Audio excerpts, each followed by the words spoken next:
Hey guys, and welcome to Womble and Hotherman's review of The Girl Who Died and the Woman Who Lived of Season 9 of Doctor Who. This will contain spoilers. Yes, spoilers. Because we're doing the whole two-parter, even though it's kind of a two-parter just because it's the same character, but whatever. Shall we start with The Girl Who Died then? Sure. Because really they're two separate episodes now. That it's not really a serial. I thought it was going to be more of a serial, but it is two separate episodes with two separate stories. It's just got one overarching Maisie Williams in it. So we start off in a Viking village, I think. It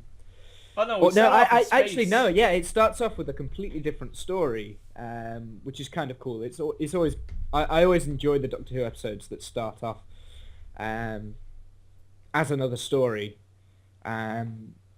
because that always leaves a lot of imagination open for writers to do books on adventures with Clara and the Doctor that you don't see on the screen. So that's always great to do. Did you hear? This is going to be completely out. They are doing Big. You can only say it if you're willing to cut it out of the video. Big Fish Audio is releasing a War Doctor story. Yes, I did know that. Yeah, as a big Finnish fan, I am looking forward to it. Anyway, so yeah, the Doctor and Clara, they're under attack from a battle fleet or something, and they land in Viking times, and you meet a Silda, a Shilda, I think. Yeah, Shilda. Which is Maisie Williams' character. Yeah. And not that dissimilar to a Game of Thrones character. Yeah, a little bit wet behind the ears, I think. She didn't really have that much of an impact. I'm going to go straight off the bat. I didn't actually like this story that much.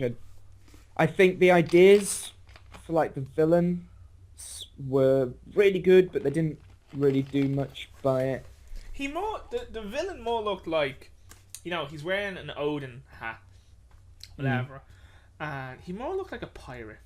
Yeah, he looked like Hook to me. I think story-wise, this is probably going to be the weakest story out of the whole of the series. But what I did like about it, and it was a really great setting for the character of the Doctor, more exploration of that, and also Clara comes into her own as well, because they get captured. Yeah, she gets captured with a Shilda. That stupid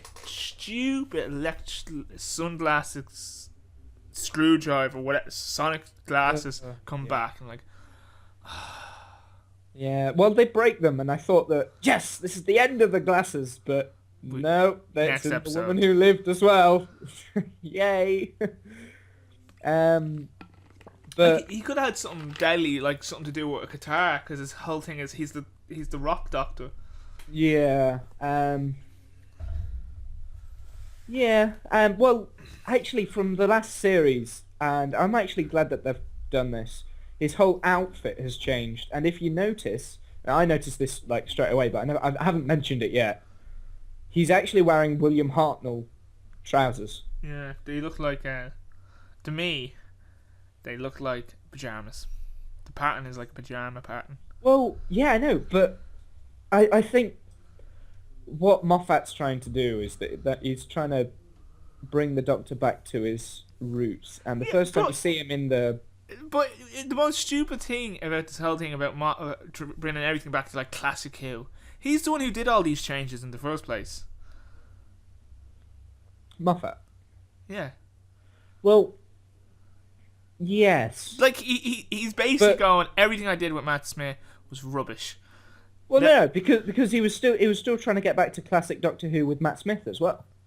Yeah, but the whole point in having a new Doctor is you change it up. You just do something completely different. Classic Doctor Who is fine and all, but it's classic. Let's try something new. Because that's what the series with Matt Smith did really well, and David Tennant, a lot of new things. Exactly. But This I point, don't think and I they think, had to keep on going back to classic. Classic's well, classic for a reason. And William Hartnett's stories were not that great. yeah, oh no, the stories themselves were fantastic. The production quality, because it's the 60s, not so great. But it's not, But the actual every other stories, if you actor use who those is... as radio plays. It's the second Doctor that everyone has taken off. His way he acted and how he performed is how every other Doctor has performed like him. Not like William Hartnett. No one's like William Hartnett, because, he's a grumpy fuck, William Hartnett was. Well, the second Doctor, that was Patrick Troughton. I've not actually watched many of those serials because they are inaccessible, but you can't really get hold of them because most of them are lost, or there's missing episodes like in the serials, so there's no point in watching them unless they've got some animated version. But for me, the William Hartnell stories work well, and it will. I'll bring it back to the Capaldi in a minute. They work well because for the time that the budgets they had was like ridiculous amounts. I mean, Hartnell himself was paid like £60 a year, and that's ridiculous thinking of that. And he was overpaid. The rest of the actors, they were paid nothing, literally tuppence. You brought equivalent. What would that be for today's standard? I don't know. But it's not that much. I can pretty much guarantee inflation hasn't gone up that much. Either way,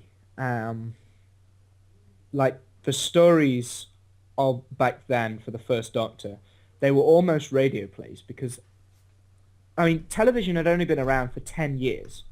So that, like, everyone was still hooked on radio and most people still had a radio and they would listen to stories on the radio.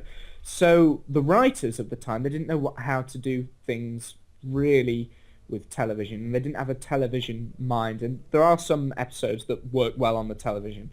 But really, if you close your imagination and go back to 1963 and open your imagination, these stories are so terrifying and scary and really, really great.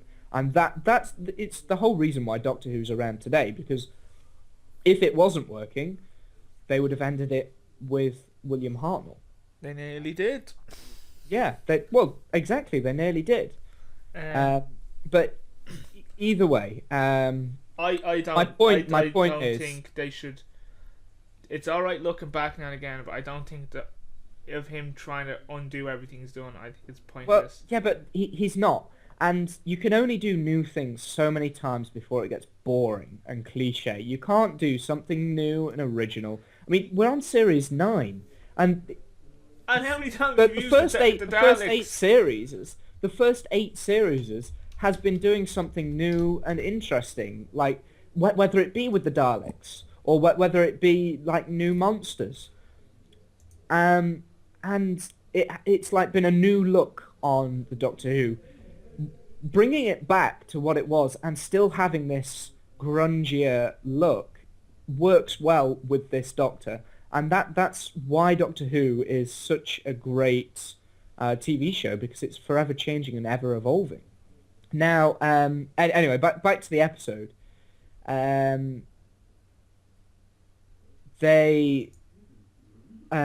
So you see Clara. You see Clara do like this whole. She almost becomes the Doctor, and we've seen it before. She is the Doctor sort of thing. She pretends to be the Doctor, but she's getting more confident. She doesn't have the Doctor to hold her hand when she is essentially facing death, and she puts everything together. And this is again leading to my.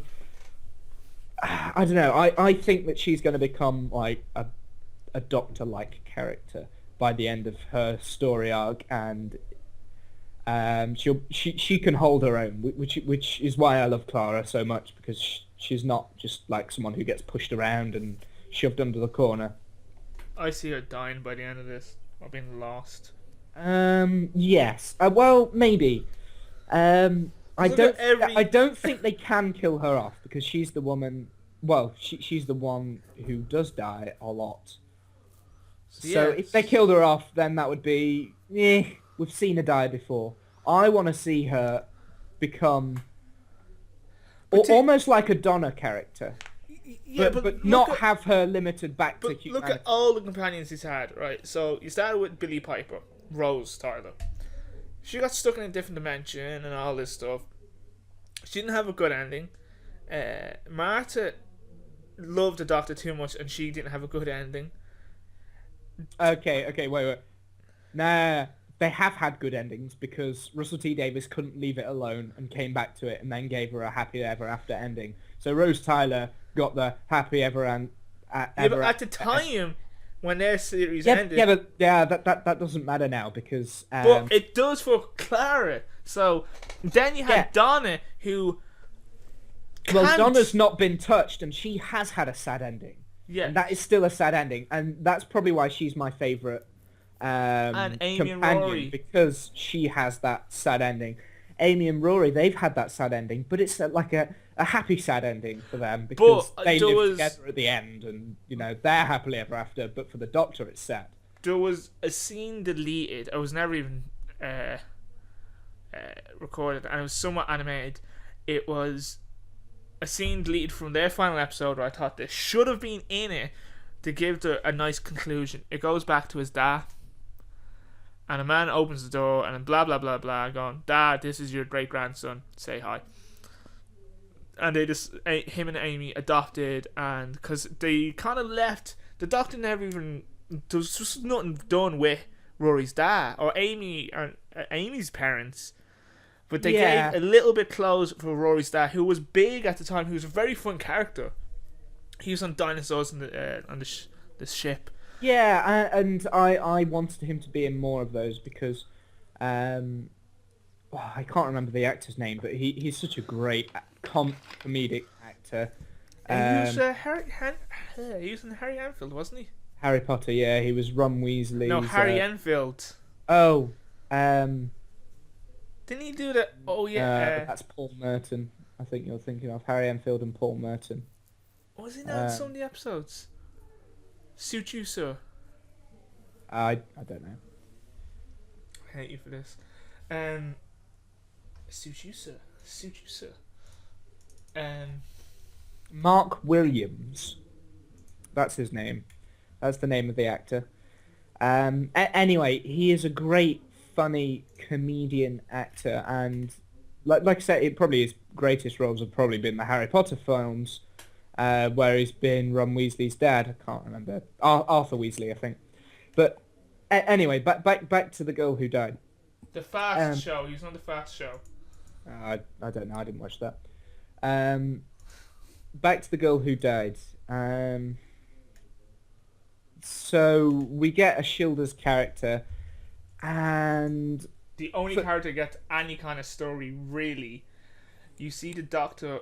The Doctor said he can speak everything, and the Doctor just wants to run away and go, "I'm not dealing with these." And there's a, because we could go over what happens in the episodes, but how about we just go over the main things of the episodes? Clara that's what I was trying to do.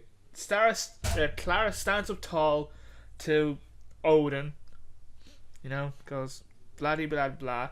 It was going, even though the Doctor says the most fierce warrior race and blah blah blah, and they were about to say, "Oh, I'm gonna run away," and then a shield talks, and it's like, "Let's go to war." Yeah, I see. There was bits in this episode that I really enjoyed, and those bits I really didn't like. How they defeated Odin, I thought was very stupid.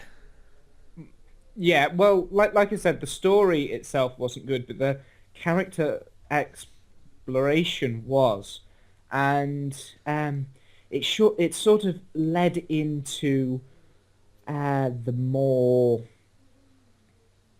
like, who is this Doctor? And this is where I'm going to bring up I know you don't want to talk about it, but I'm going to bring up the fires of Pompeii. You know, we And could that was when Donna Noble pretty much like begged the Doctor to go and help Peter Capaldi's family. And this episode like showed the Doctor realize that he's just a man who helps people. And for me, the whole point of that is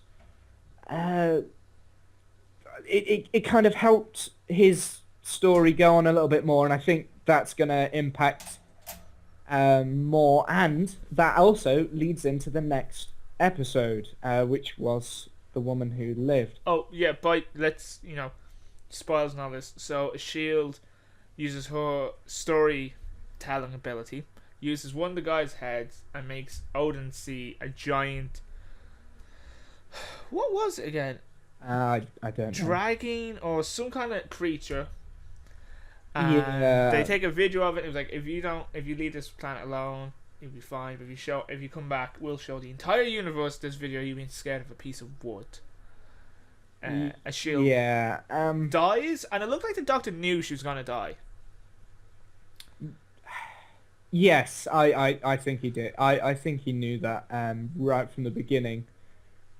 But anyway, yeah. So yeah, she dies, and then he has this whole moment of, I'm the Doctor. I help people, and I save people. So yeah, that links us into The Woman Who Lived. Now we come back to a Shielder who is no longer referring to herself as a Shielder anymore. She's called Me, and Maisie Williams. I felt that she nailed the contrast between these two, because really they're separate characters, aren't they? She seemed a lot more stronger. Yeah, she was a lot more stronger. She knew what she was doing. She knew how to play people, and she'd obviously experienced a lot. And now she was like 300 or 400 years old, I think. I think 800. 800 years. Actually, yeah, Vikings, yeah. Anyway, 800 years old, which is... But they did something that they never mentioned, and they never really did this with Jack. She talks about, like, I have a normal brain. I can't remember everything. Yeah, they didn't really do that with Jack. I can go into that later if you want, but maybe not on this recording. I do have theories for that, though. Why Jack has super brain. Because, obviously, as the face of Bo, he remembered who the Master was. And, well, he is... is he a human? Or is he the 24th century human? I've got theories of how he remembered everything. But Maisie Williams in the second episode was a lot more stronger character, because that's what she's really good in Game of Thrones. It's better. She's always better when she's being a more taking someone's line, a strong, independent woman. Yes, and she did it extremely well in this episode. And it's so hard to believe that she's 18. She looks, because of her height and all this and her build, she just looks like she's 12. Yeah, but she was acting as though she was... Well, she was a woman in this. You could tell that she... it doesn't matter what she looks like, she was acting as though she was... This was a person in womanhood. But the point... She mentions about having kids and her losses. Well, exactly, and that has changed her. That has literally... changed her outlook, and she's very grim, and she's very selfish, and she literally only thinks about me, herself, and that's why she calls herself Me. And the Doctor notices this, and the Doctor realizes this, and then I want to link this back into him helping people. He wants to help her, and I think maybe if he hadn't had that clarity and he'd met someone like this, he would want to help. He probably wouldn't. He'd just walk on and say, "Oh, it's ridiculous," sort of thing. Especially not having Clara there. And there is this really good little scene at the beginning before he realizes that it's a Shielder. He's trying to rob people to get this amulet, and he's like, "Oh, I usually have Clara for this," and this, that, and another. So I don't know. I'll just go away, sort of thing. But then he realizes, and I feel that he's evolved to be able to sort of half realize when he needs to step in and help, a little bit, which is always a great thing to see. And again, that links back to the William Hartnell serials, because he started off as a grumpy old man, but towards the end of his tenure, he was a really lovable character. But like they never mentioned exactly why he robbed the TARDIS, and David Tennant has said he's had kids and lost kids. No, yeah, that I think. I got it. That he's I helping think her. they're going to hit on this again. I think Moffat has an idea that they're running out of big reveals, and they're trying to come up with new ones. And But that would be. I honestly think Moffat has an idea of why the Doctor stole the TARDIS. So, But I think why he helped her originally is because it's the path he went on. He lost someone and he changed and he robbed a TARDIS, and they've probably hinted, like, I haven't, no one has, me, you've probably never seen every single episode ever of Made of this, because there's 90 odd lost. They've probably mentioned it in some way why he ran away, but they've never really sat you down and gone, I ran away because of this. They've hinted at it a number of times, but there's never one there's a lot of different theories on why he stole the TARDIS and why he ran away, but it's never told, and I think Moffat wants to hint towards it. I don't think he's going to give anything away, but I think he's trying to hint towards it in some of the episodes anyway. Yeah, I didn't like the villain in this. I didn't feel that the giant cat king, he didn't need to be there. They could have just had this amulet. Yeah, and the shield has sort of worked out how it was working. I thought when I saw on the week before the next time a Doctor Who thing, I thought he was going to be Richard the Lionheart. I was like, that'd be really funny. She's doing something with Richard the Lionheart. Yeah, but that's the wrong era anyway, so that wouldn't have worked. Oh, sorry me, the Irish guy, not knowing the time. Richard the Lionheart was probably the year 10,000 or something like that. Maybe when before was that. Nearer to the Vikings. The Vikings would be like 800 AD probably. And then this episode was set in the 17th century. So it's like cavalry and she's only stand and deliver. Remember, she's only been like that. You just said the Vikings were for 8,000 BC. And she's only 800. And she said she's only 800. It's been 800 years. No, 800 AD. So, sorry, 800 AD. So it's now like 1600. So yeah, that's 800 years. Fine. So it's that would work out, but no, what was I going to say? Can't remember. I don't know. Something about history. I was going to give you a history lesson. It's not important. 1651. What? That's when the episode's set. Yeah, so 17th century. Oh, I know how to break up Richard the Lionheart. Richard the Lionheart is in Blackadder 1. Have you seen that? Yeah. This was set in Blackadder 3 time. Okay. Yeah. So good 600 years. So, like, the episode had odd villain, an odd kind of plot and all that. She just wants to leave the planet. Yeah, no, I like that. She's got on board with humanity. She's gotten tired. She just wants to move on. I like that. Yeah, I'm keeping interrupting you. Just because the episode's running long.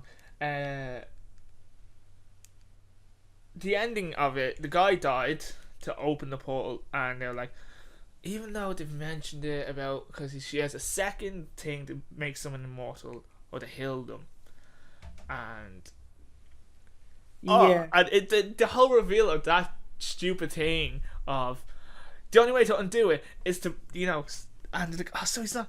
I was like, oh god, come on. Yeah, so essentially all they did in the last episode was set up the way to beat the villain in this episode, which I thought was a bit of a... yeah. Again, the writing hasn't been up to par. Whoever was the writer of this probably was like, fuck, I've loved The writer, I can find that for you, that was Catherine Tregenna. Tregenna. Catherine Tregenna. Maybe. it was the first Doctor Who episode. Yes, it was. I've never heard of her before, so. Law and Order UK she worked on. Pardon? Law and Order UK she worked on. She's wrote 4 episodes for Torchwood. Yes.